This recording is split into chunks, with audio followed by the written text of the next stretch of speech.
Yes, thank you for that.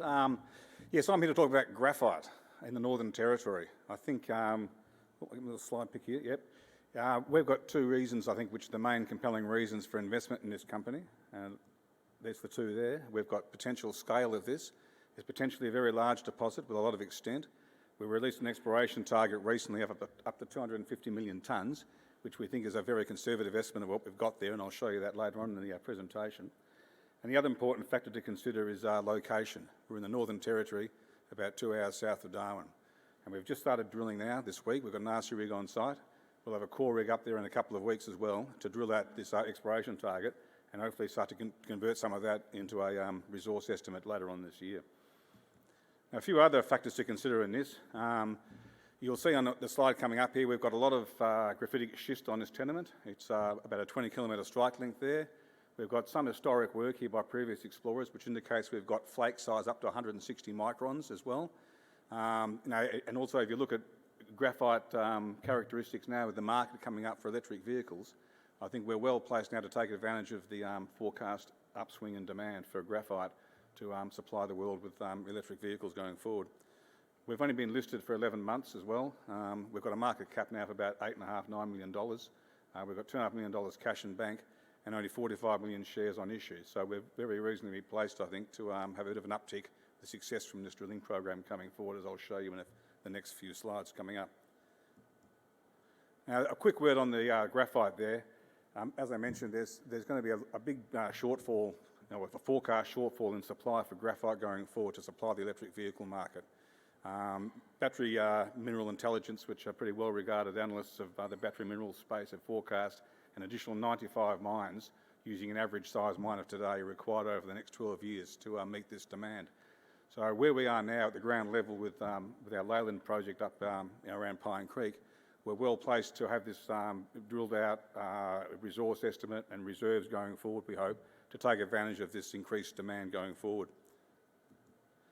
Again, another factor to consider with the graphite market is the critical minerals lists, which is on many countries going at the moment.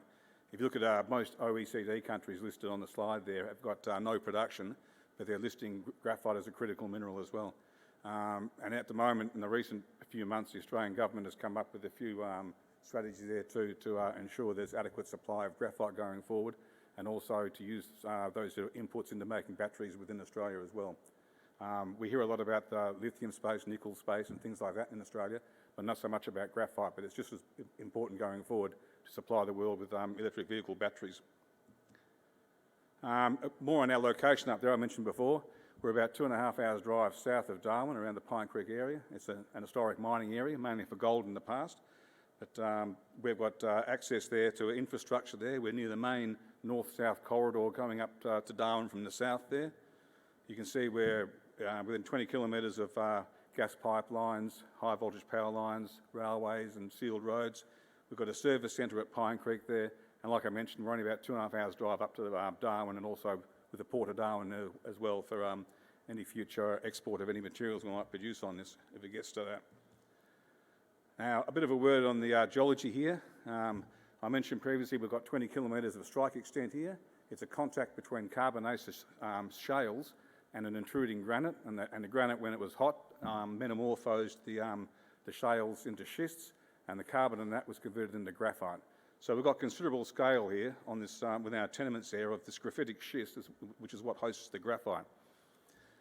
Now, there's an aerial magnetic view there. You can just see the contact there highlighted there. So it's continuous throughout the whole tenement holding there, and we've got other geophysics as well I'll show you soon, which also highlight the extent of this. There has been historic drilling there in the past. The focus previously was on copper and also a bit of uranium. Some of the previous explorers there, as a bit of an afterthought, actually sampled some of their holes starting copper and uranium and sampled them for graphite to see what was there. And you see those numbers there. So you've got good grade graphite up the north there at Hattrick and right down the south there at the Cleo prospect with good widths and good grades there of graphite. And that's been the only work done on graphite. There's been no focused exploration for graphite in the past. So apart from that minimal sampling there, it's a fairly clean sheet as far as the exploration goes for graphite there.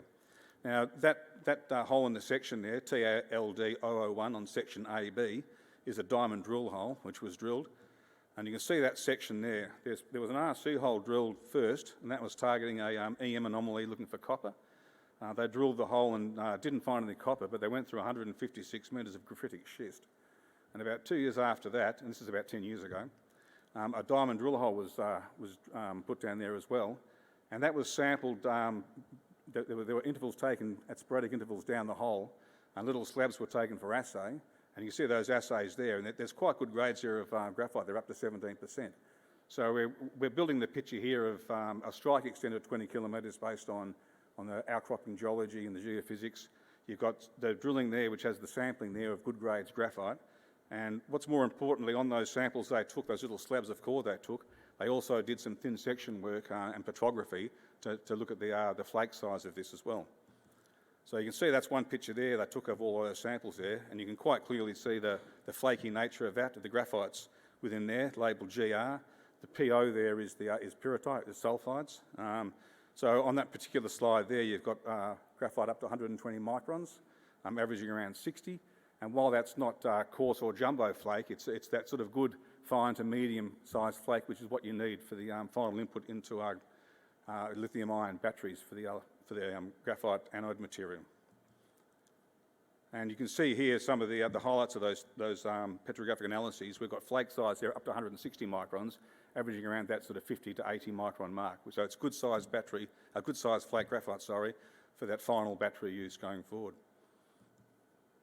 And that's a picture of the core there from the historic explorers. We haven't got that core, these were photographs, but you can just see there the slabs of core they took, the samples they assayed and took for thin section analysis. But you can see it's continuous down the hole there of that black graphitic schist, which contains all of the graphite there.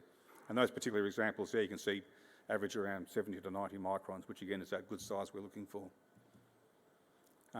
The exploration target we released about a month or two ago of the 250 million tonnes, we focused on only 5 kilometres of that 20 kilometre length. So that exploration target, I believe, is fairly conservative. It could have been a lot larger, but we're focusing on a small area first. Based on that section I showed you before with the widths and the depths and the extent of the graphitic schist, we reckon we've got up to 250 million tonnes of between 8 and 11% graphitic carbon in that exploration target. Now, we've also done some ground EM work, or ground electromagnetics. This is only half of the survey. They finished it last week. But again, it shows that you can highlight the graphitic schist quite clearly on this surface geophysical work, which gives us good scope to work out the width of it, the extent of it, and exactly where it is to plan our drilling. Now, the exploration target in close-up here, we're drilling at the moment to convert that into resource. We've got a program there of around 6,000 metres of diamond drilling and RC work. We've got the RC rig on site now drilling. That's that section I showed you before, section AB there. And so we're looking forward to getting a good news flow of results coming up in coming months. Like I said, the first hole's going to be finished in the next couple of days, and we'll put in assays for that. I think it's around 6 weeks turnaround time for assays. So if the lab tells you 6, it means 8 to 10 probably. So we're looking at a couple of months until we get results back there to try and convert as much of that exploration target into resource as we can. So there's a heads up there on what we're looking at here. If you put together the picture here of what we've got graphitic schist, which is 100 metres wide. You can see it on outcrop. You can see it in some of the historic drilling. We've got a strike length of 20 kilometres based on the geophysics and also reconnaissance and mapping along there as well. We've got high-grade graphite, 8 to 11%, and we've got flake size up to 160 microns. So all these boxes are being ticked now to build up this exploration target into what we think will be a viable resource going forward when we do the drilling. It's steeply dipping and simple geology, and that's one of the attractive things about it as well. A lot of graphite deposits have had fairly complex histories with folding and faulting and things like that to build up the graphite within the metamorphic rocks, but ours is relatively simple and straightforward, and we're looking forward to drilling this out and finding that nice extent and good geology, which is amenable, in the future for good open pit mining techniques going forward. And it's also open at depth as well. The current drilling program, we're targeting to 150 metres depth. There's no need to go deeper here given the extent of it. So with that drilling program going forward, we look to try and convert as much as that 200 million tonnes exploration target into resource as we can going forward. Now the next picture shows you just the outcropping graphite there. I took that picture about 8 months ago, just before the wet season started. There's graphitic schist on the surface there. You can pick it up, you can see it. You can assay it. We took one assay there, it came back at 9%. We've got some samples on the booth there if you want to come and look at it. It's quite exciting to walk around the project there and just see all this graphite as far as you can see in the distance. And obviously it augurs well for any future development work there going forward. Now, so just to highlight what I mentioned in this presentation, we've got scale, we've got a big exploration target, we've got all of the things you need to build it up, the flake size, the extent, the depth, the grades of graphite.